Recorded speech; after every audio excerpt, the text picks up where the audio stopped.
Vamos a la palabra del Señor esta mañana. A eso vinimos, ¿cierto? A escuchar, que Dios nos hable.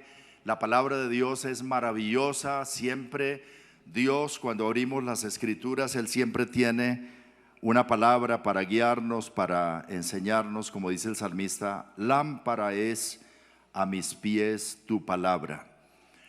Estaba mirando que en un momento de la vida de Jesús, cuando los líderes religiosos judíos incrédulos que estaban ahí realmente no porque eran creyentes, sino tratando de cazar de pronto alguna palabra de nuestro Señor, o con cierta perspicacia, siempre aparecen ahí entre la multitud, le hicieron una pregunta a nuestro Señor Jesucristo y le dijeron: ¿qué señal haces para que nosotros sepamos que realmente tú eres el Mesías, el Hijo de Dios? Y Jesús, conociendo sus corazones, dijo: la generación incrédula pide señal, pero señal no le será dada sino la señal del profeta Jonás. Y ahí los dejó. No sé si lo entendieron. Voy a decir como que el que lo entendió, lo entendió.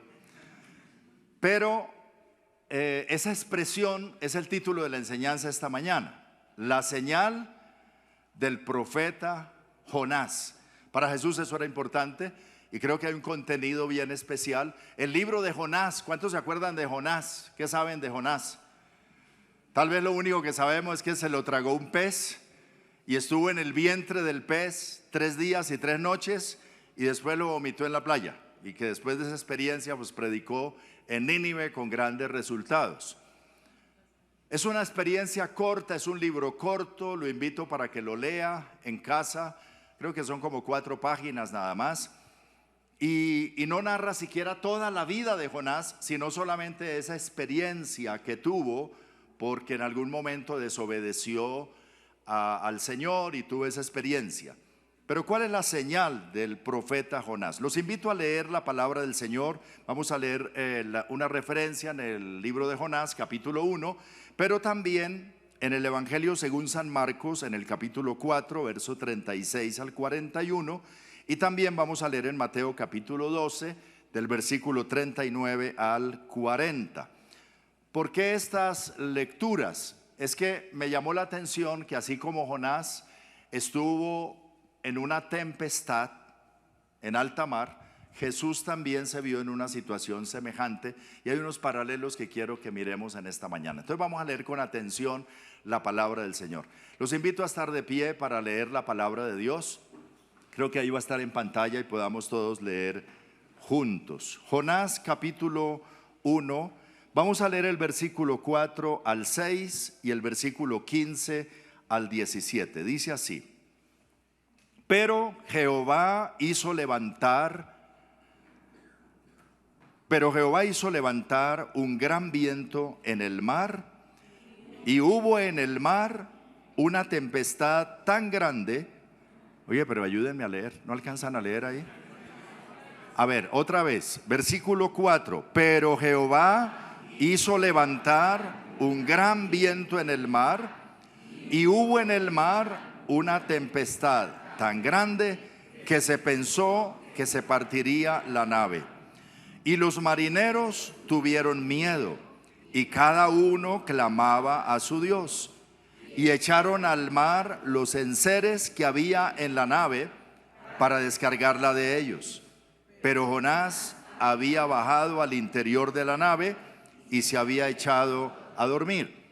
Y el patrón de la nave se le acercó y le dijo: ¿qué tienes, dormilón? Levántate y clama a tu Dios. Quizá Él tendrá compasión de nosotros y no pereceremos. Versículos 15 al 17 dice: y tomaron a Jonás y lo echaron al mar, y el mar se aquietó de su furor. Y temieron a aquellos hombres a Jehová con gran temor, y ofrecieron sacrificio a Jehová e hicieron votos. Pero Jehová tenía preparado un gran pez que tragase a Jonás, y estuvo Jonás en el vientre del pez 3 días y 3 noches. Ahora vamos a leer en el Evangelio según San Marcos, en el capítulo 4, del versículo 36 hasta el versículo 41. Dice así: y despidiendo a la multitud, le tomaron como estaba en la barca, y también con él otras barcas. Pero se levantó una gran tempestad de viento y echaba las olas en la barca, de tal manera que ya se anegaba. Y él estaba en la popa, durmiendo sobre un cabezal, y le despertaron y le dijeron: Maestro, ¿no tienes cuidado que perecemos? Y levantándose, reprendió al viento y dijo al mar: Calla, enmudece. Y cesó el viento y se hizo grande bonanza. Y les dijo: ¿por qué estáis así amedrentados? ¿Cómo no tenéis fe? Entonces temieron con gran temor y se decían el uno al otro: ¿quién es este que aún el viento y el mar le obedecen? ¿No se sienten todavía? Leamos Mateo capítulo 12, versículo 39 en adelante. Dice así: él respondió y les dijo: la generación mala y adúltera demanda señal, pero señal no le será dada, sino la señal del profeta Jonás. Porque como estuvo Jonás en el vientre del pez 3 días y 3 noches, así estará el Hijo del Hombre en el corazón de la tierra 3 días y 3 noches. Amén. Cierre sus ojos y oremos al Señor. Gracias te damos por tu santa palabra, Señor. Gracias por la presencia de tu Santo Espíritu en medio nuestro. Eres tú ese Dios poderoso, real, que tiene control de los tiempos, de las edades, que tienes control de los vientos y de los mares, de los animales que están en los mares y en la tierra, y que tienes en tus manos el hálito de todo ser viviente, así dice tu palabra. Eres Dios que tienes control y dominio, como dice el salmista: Jehová el Señor estableció en los cielos su trono y su reino domina sobre todos. Reconocemos tu soberanía y nos acercamos a tu palabra con reverencia en esta mañana. Te decimos: Señor, permítenos entender tu palabra. En Cristo Jesús oramos, amén y amén. Gloria a Dios. Pueden tomar su lugar. La señal del profeta Jonás. En primer lugar, la señal de la tormenta. Estos textos leídos nos muestran un paralelo que no es coincidencia, porque con Dios no hay coincidencia, sino propósitos. Pero hay un paralelo entre Jesús y Jonás en esas dos experiencias en el mar. No sé si ustedes lo notaron.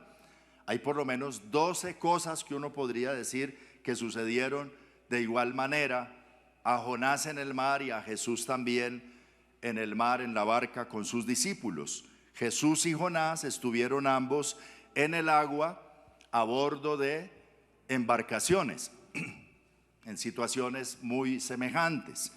Ambas embarcaciones fueron alcanzadas por tormentas, y ambas tormentas fueron particularmente violentas. Estas personas, los marineros, eran experimentados en el mar y se vieron en peligro sus vidas. Ambos sorprendentemente también dormían, ¿cierto? A los otros les tocó despertarlos. En ambos casos, los demás de la embarcación, al despertarlos, les dijeron que morirían, que estaban a punto de perecer a menos que ellos hicieran algo. Los discípulos de Jesús le gritan al Señor: Maestro, ¿no te importa que nos ahoguemos? Estaban asustados. Y esto tuvo que ser gritado y en un momento de mucho desespero. En tanto, a Jonás le dijeron: ¿qué te pasa? Dormilón, levántate y clama a tu Dios. Quizá Él tendrá compasión de nosotros y no pereceremos. Tanto en el caso de Jesús como en el caso de Jonás, finalmente hubo una intervención milagrosa, divina, que calmó la tormenta, ¿cierto? Fue así milagroso. Cuando Jonás se fue al agua, todo se calmó y hubo grande bonanza, todo en paz. Y cuando Jesús habló aquella noche y reprendió el viento, también se calmó milagrosamente la tormenta. Al final, los marineros en ambos casos estuvieron más sorprendidos y más asustados de la forma como la tormenta se calmó que del susto de la tempestad. Porque en el caso de Jonás, dice entonces, temieron con gran temor. En Jesús en la barca, en Marcos 4, temieron con gran temor y se decían el uno al otro: ¿quién es este que aún el viento y el mar le obedecen? Y tuvieron gran temor en sus corazones. Y también dice en Jonás 1, temieron aquellos hombres a Jehová con gran temor y ofrecieron sacrificios a Jehová e hicieron votos.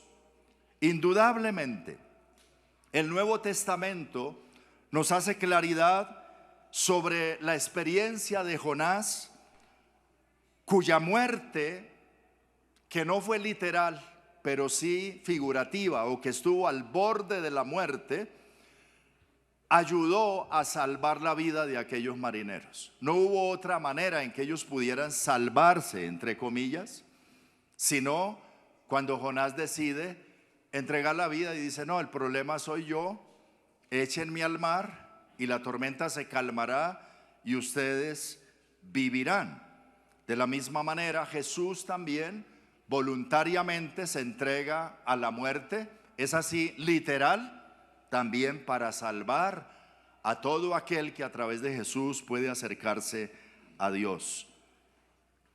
Jonás fue resucitado, entre comillas, y después de estar en las profundidades del mar, el pez lo vomitó y fue y predicó en la ciudad de Nínive, y muchas personas fueron salvas, también entre comillas, de la destrucción física, material. Pero luego Jesús, después de estar muerto 3 días y 3 noches, resucita, y luego en su nombre muchas personas somos salvos, hemos recibido salvación, es así, eterna y definitiva. Sigue una figura profética en la vida de Jonás y en su experiencia.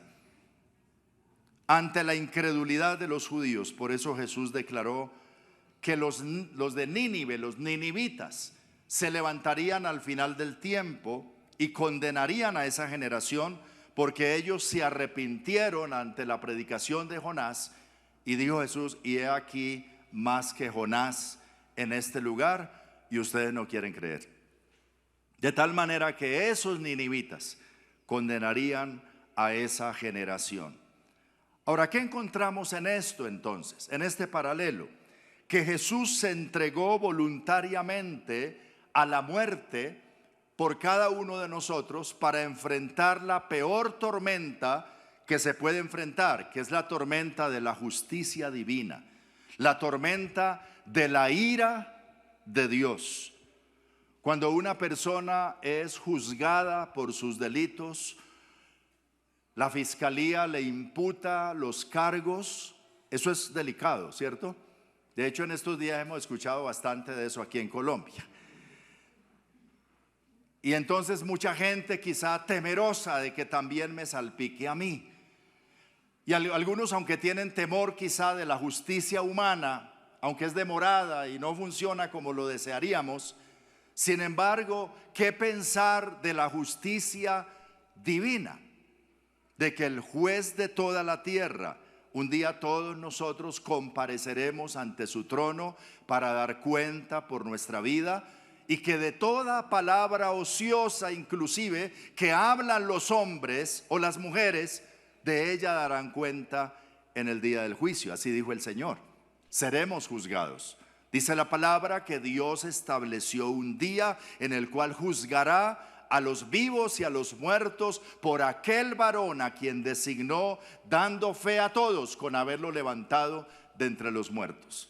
Hay un día de juicio, Hay un día que Dios arreglará cuentas con todo ser humano, y como el juicio es inminente, deberíamos temblar ante ese juicio. Estar bajo la mirada de Dios realmente debería estremecernos. Pero bendito sea Dios que Jesucristo enfrentó en la cruz del Calvario la justicia divina y la ira divina, y lo hizo voluntariamente en nuestro lugar como sustituto, para que nosotros pudiéramos ser salvos y libres de la justicia y de la ira y de la condenación, porque somos pecadores. Nosotros sí debemos reconocer que hemos pecado contra Dios, de una o de otra manera. ¿O hay alguien aquí que no? La palabra de Dios categóricamente dice: por cuanto todos pecaron, están destituidos de la gloria de Dios. No hay justo ni aún uno sobre la faz de la tierra. Y en esa línea de pecadores, todos estamos expuestos a la justicia, a la condenación, a la ira de Dios, si fuésemos juzgados por nuestros pecados. Pero Cristo enfrentó esto en la cruz del Calvario por nosotros. Y Él, que no cometió pecado, que nunca hizo maldad, puso su vida y derramó su sangre por nosotros, para decir: no a ellos, sino a mí. Que caiga sobre mí todo el peso de la ira de Dios, de la justicia de Dios, de la condenación. Y por eso, como algunos dicen, estuvo en el infierno 3 días y 3 noches. No lo dice así la palabra, pero Jesús sí dijo que estaría en las partes más bajas de la tierra, y que estuvo muerto, es decir, la muerte vino sobre él, que la muerte es para los pecadores, pero Cristo no debía siquiera morir, menos morir en la cruz. Pero Él mismo se expuso por nosotros para rescatarnos del poder de Satanás, del poder del pecado, de la muerte, de la maldición, de la oscuridad, de todas las consecuencias que trae sobre nosotros el hecho de ser pecadores. Por eso, cuando nos arrepentimos y recibimos a Jesús voluntariamente como nuestro Salvador y Señor, entonces nos apropiamos de eso que Él hizo por nosotros en la cruz del Calvario. Se hace eficaz en nosotros y somos libres de esa tormenta de juicio divino, pero también libres y en el poder de Dios, con sabiduría para lidiar en las tormentas de esta vida presente, que también vienen por el pecado, ¿o no? No quiere decir que todo el que pasa por una tormenta es a causa de un pecado en particular, pero la maldición, la enfermedad, la muerte, el sufrimiento entró en la humanidad cuando entró el pecado. Y el pecado por sí solo trae consecuencias de muerte. La Biblia dice: la paga del pecado es muerte, es dolor, es sufrimiento. Y muchas veces no sufrimos por un pecado en particular, pero sufrimos muchas adversidades y dificultades porque estamos en medio de una raza y de una sociedad pecadora, y porque nosotros mismos también somos pecadores. Y en esta humanidad caída en el pecado no queda otra cosa sino el dolor y el sufrimiento. Por eso hay sufrimiento, y es normal. Y es mentira cuando se dice: pare de sufrir. Jesús dijo: en el mundo tendréis aflicción. Y hay aflicciones, pero bendito sea el Señor, que se puso por nosotros en la cruz del Calvario y nos dice: tengan confianza, yo estoy con ustedes, yo he vencido al mundo y he librado la batalla por ustedes, y ustedes también pueden ser vencedores en mi nombre. Alabado sea el Señor. En Cristo Jesús, a través de Él. La señal de Jonás mucho tiene que ver con esas tormentas de la vida, pero ante todo con la tormenta definitiva que podría llevarnos por la justicia divina al infierno, a la condenación eterna. De eso el Señor nos salvó y nos salva cuando le recibimos como Señor y Salvador. Pero en segundo lugar, la señal del amor sacrificial. Decía hace un momento cómo Jonás Quizá no en la actitud deseable, pero dice, el problema soy yo, tíreme al mar y todos los problemas le arreglarán. La tormenta pasará. Y ellos no querían, pero finalmente les tocó hacerlo.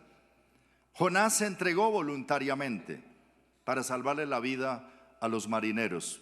¿Y esto cómo se asemeja o cómo de alguna manera tipifica proféticamente la obra de Cristo? Cuando aparece nuestro Señor Jesús, mira lo que leemos en Juan capítulo 10, versículo 17 y 18. Dice Jesús, por eso me ama el Padre. ¿Pueden leer conmigo? Por eso me ama el Padre. ¿Por qué? Nadie me la quita, sino que yo de mí mismo la pongo. Tengo poder para ponerla y tengo poder para volverla a tomar. Este mandamiento recibí de mi Padre. Maravilloso Jesús. El Señor puso su vida por ti y por mí. No fue que le quitaron la vida. No fue que ese Judas lo entregó. Sí, sí lo entregó, pero no fue por eso. Es que Él se entregó. No fueron los soldados romanos que lo azotaron y lo clavaron en la cruz. No fue Pilato que firmó la sentencia. No fueron los líderes judíos que pidieron la orden de crucifixión. No, fuiste tú y fui yo quien lo entregamos a muerte.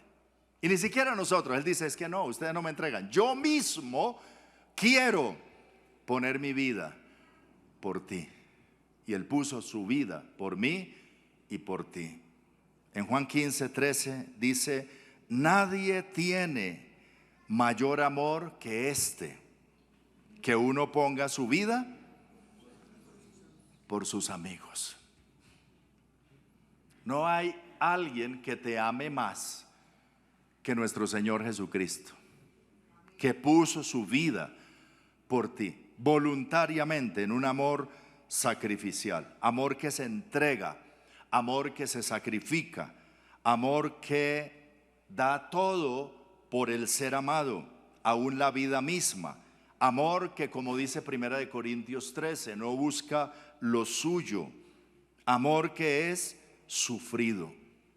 Lean conmigo 1 Juan 3:16, dice, en esto hemos conocido el amor, en que Él puso su vida por nosotros.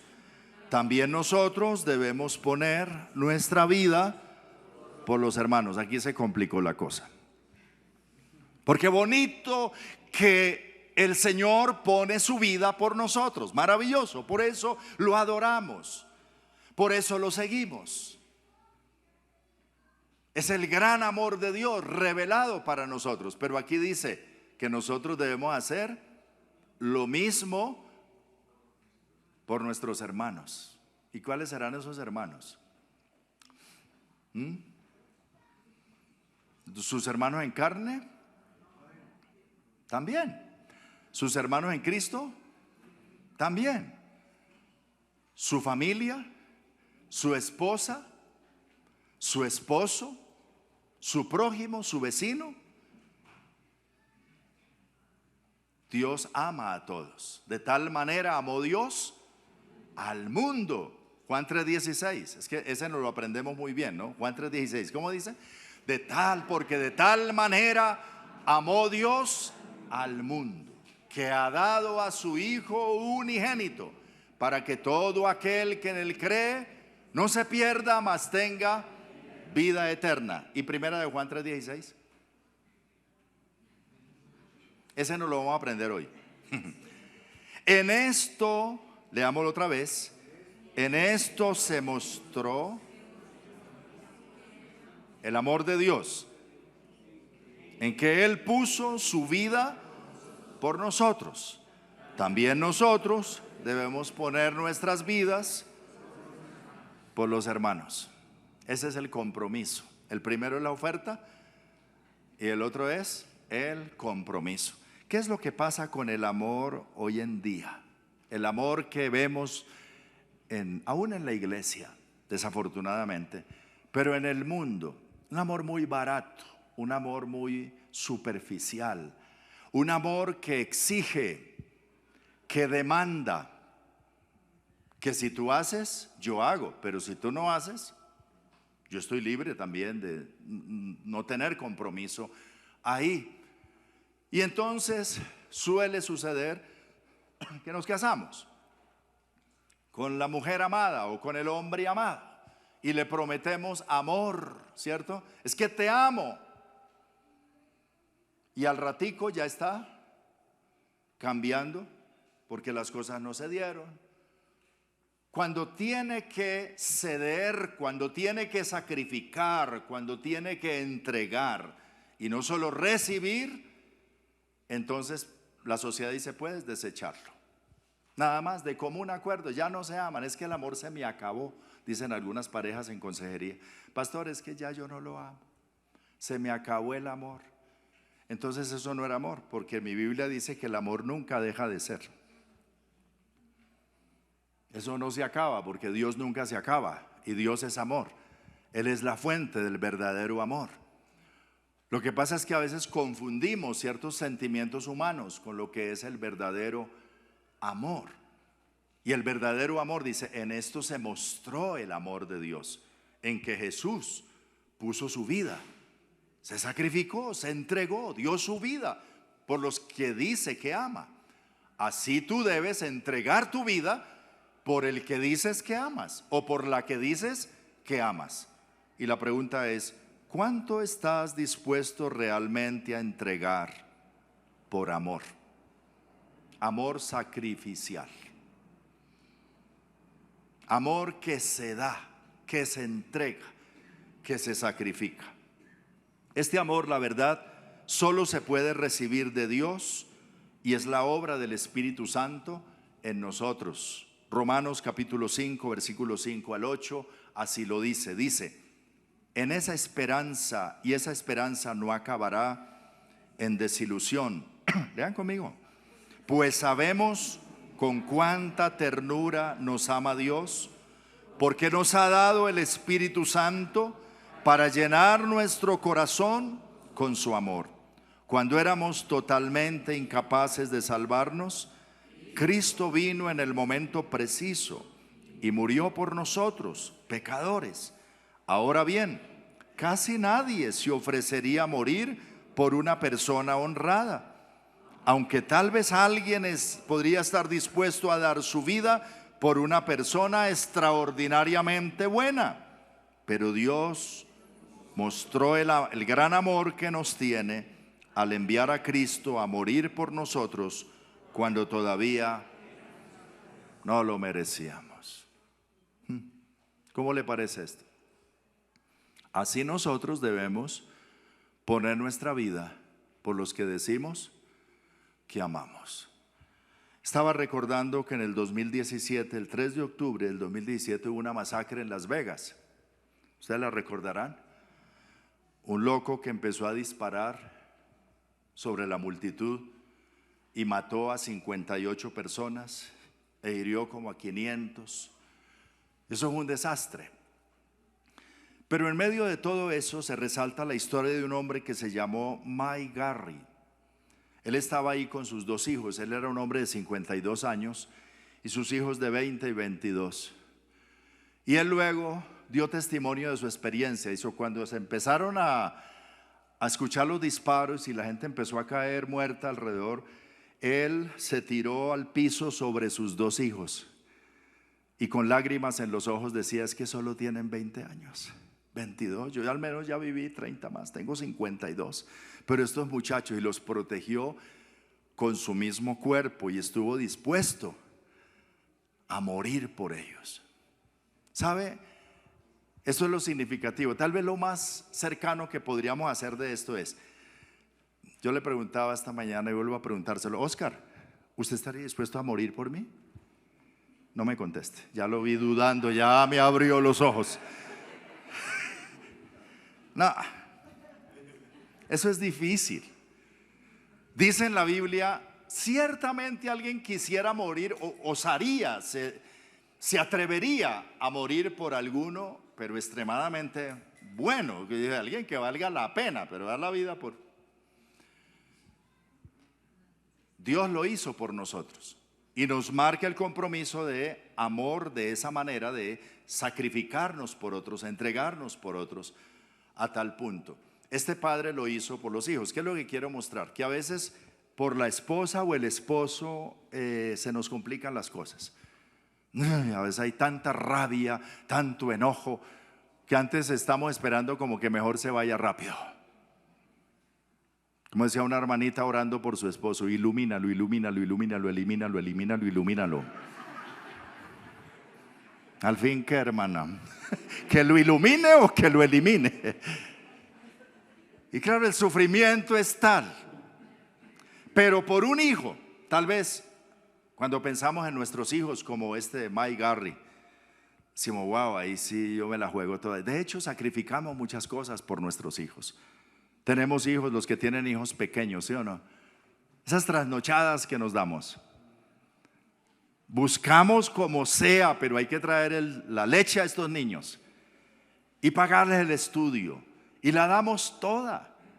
Y se crecen los hijos y uno sigue siendo papá y mamá para ellos. ¿Cuándo deja uno de ser papá y mamá? Toda la vida. Una señora nos decía: ay, pastor, es que yo quiero que usted ore por mi niño, es que ha estado con unos problemitas, unas cosas así. Y cuando trajo su niño tenía 44 años. Ese es el niño, su chinito. Pero así somos, son nuestros hijos. Y estamos dispuestos a sacarnos el bocado de la boca y darlo, ¿cierto? Y mejor me muero yo como Mike Garry, pero estos no. Y damos todo por ello. Es algo así parecido. Tal vez eso se parece más al amor sacrificial, pero eso es lo mismo que debes sentir por tu esposa, Sixto. Wow. Y ella se ríe. Tú también por él. Claro, de eso se trata la relación matrimonial, que se asemeja a la relación de Cristo con la iglesia, pero que debe salir de ahí, del entorno matrimonial y del entorno familiar con los hijos, y que tiene que extenderse en ese amor. Eso se recibe del Espíritu Santo. Ahí nos damos cuenta que nuestro amor realmente es muy pobre y que necesitamos mucho llenarnos del verdadero amor que desciende de Dios por el Espíritu Santo. Y entonces le agrego este otro versículo que dice: porque el que no ama no ha conocido a Dios, porque Dios es amor. De esa calidad de amor.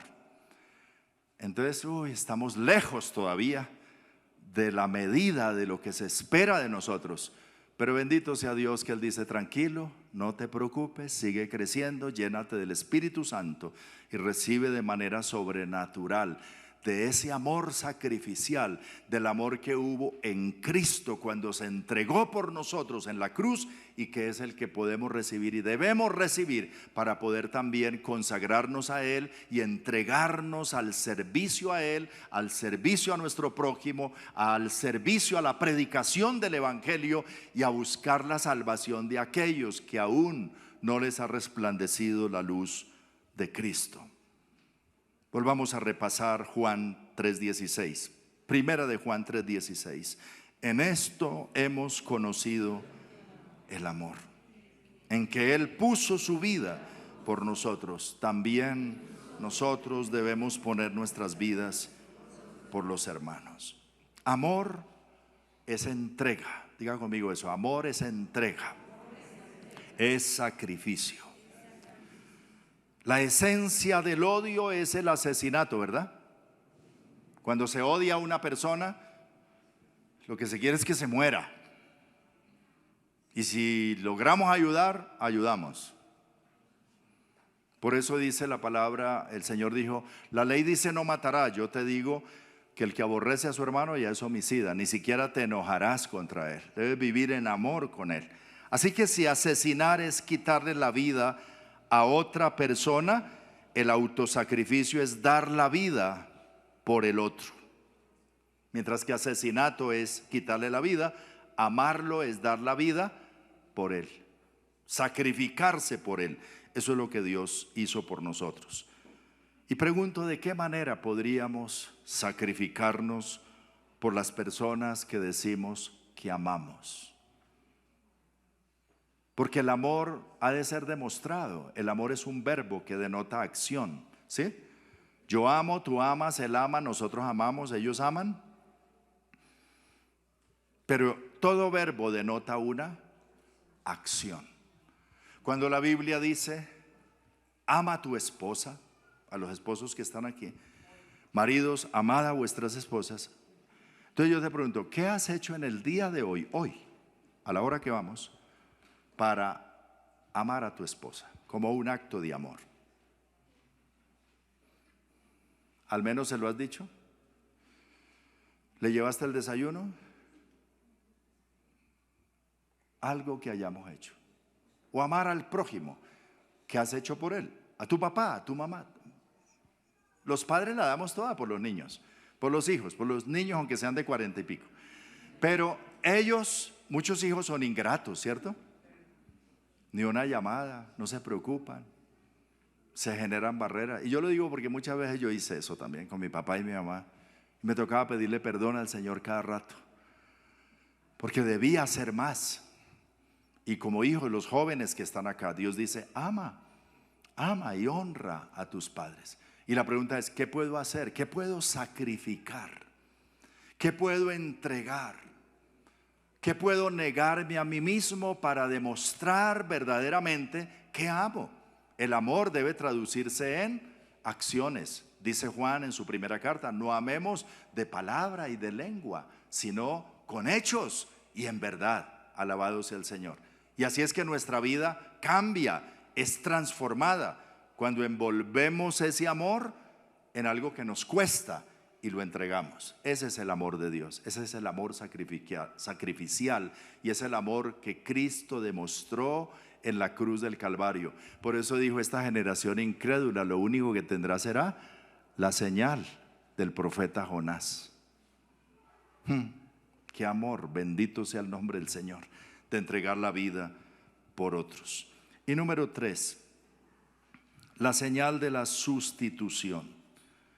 Quiero decir con esto que la verdadera esencia del Evangelio es que Dios se ofreció a sí mismo como sustituto para morir en nuestro lugar. Ayúdame a leer la escritura en 1 de Pedro 3:18, que dice así: Cristo sufrió por nuestros pecados. No, pero leamos bien, vea.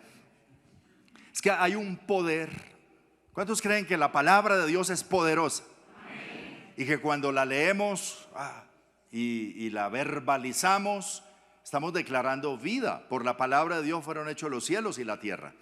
A mí me parece muy importante que leamos la palabra y lo hagamos en alta voz y con firmeza. Entonces, sin timidez. Dice así: Cristo sufrió por nuestros pecados una sola vez y para siempre. Él nunca pecó, en cambio murió por los pecadores para llevarlos a salvo con Dios.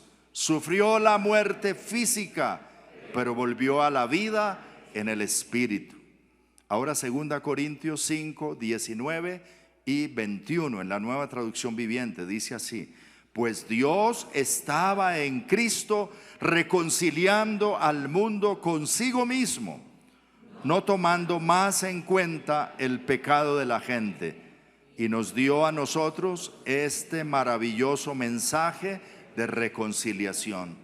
Pues Dios hizo que Cristo, quien nunca pecó, fuera la ofrenda por nuestro pecado, para que nosotros pudiéramos estar en una relación correcta con Dios por medio de Cristo. Alabado sea el Señor. ¿Cuánto le dan un aplauso a Dios? ¡Wow!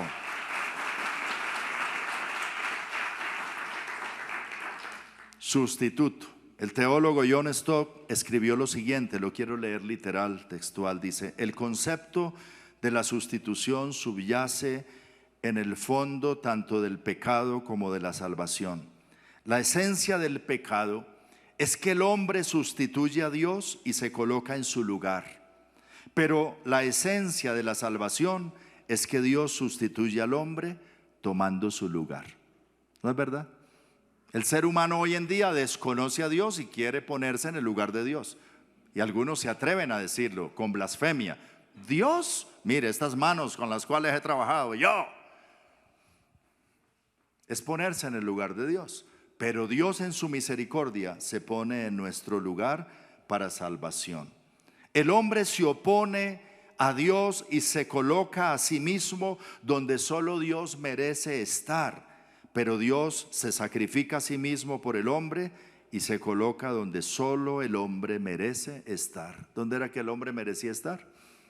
En la cruz, en el infierno. Y Dios se colocó en su lugar. El hombre demanda prerrogativas que únicamente corresponden a Dios. Y Dios se somete a los padecimientos que únicamente le corresponden al hombre. No tenemos a alguien que no pueda compadecerse de nosotros, sino alguien que se hizo hombre y estuvo en nuestro lugar y sufrió y lo hizo por nosotros para llevarnos a Dios. Cuando Dios entonces vino al mundo en la persona de Jesús, se sumergió en el mayor dolor y sufrimiento, y por causa de su obra sustitutiva en la cruz, nosotros podemos tener perdón de nuestros pecados, vida en abundancia, vida eterna. Y ciertamente un Dios que sufre dolor por nosotros, injusticia y muerte, y lo hace por nosotros, es digno de toda nuestra adoración. Es digno de que le sigamos y le sirvamos.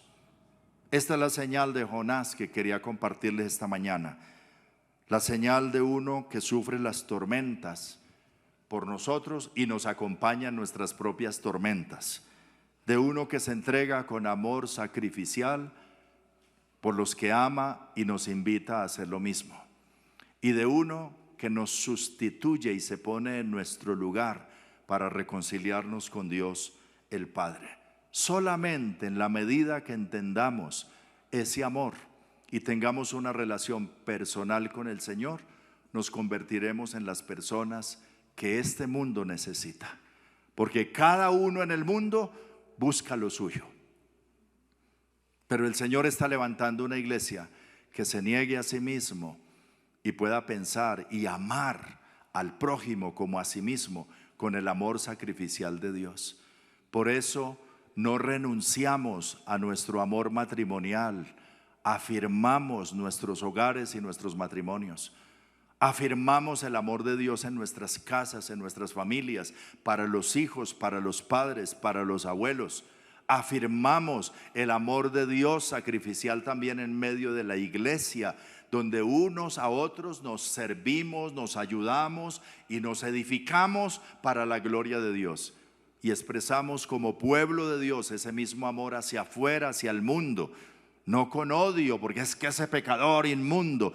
No, sino con el amor de Dios, deseando, como decía Pablo, desearía yo mismo ser anatema y separado de Cristo, si esto ayudara a que mi familia y mis vecinos, los que no conocen del Señor, se reconciliaran con Él. Es dar la vida por ellos. La esencia del pueblo del Señor y de la doctrina cristiana es el amor, pero el amor de Dios, el amor sacrificial y el amor que es capaz de poder sustituir al otro inclusive en su sufrimiento y que no busca lo suyo. Ese es el amor de Dios. Hoy lo celebramos, hoy adoramos al Señor y nos reunimos aquí para reconocer que Dios es la única fuente de ese amor. Y en ese amor encontramos también una promesa maravillosa en el libro de Romanos, cuando en el capítulo 8 el apóstol Pablo dice: el que no escatimó ni a su propio Hijo, sino que lo entregó por nosotros, ¿cómo no nos dará también con Él todas las cosas, todo lo demás? Porque en Él está la esencia del amor de Dios. Alabado sea el Señor. Coloquémonos en pie un momento, cerremos nuestros ojos y digamos: Dios, qué calidad de amor con la que tú nos has amado.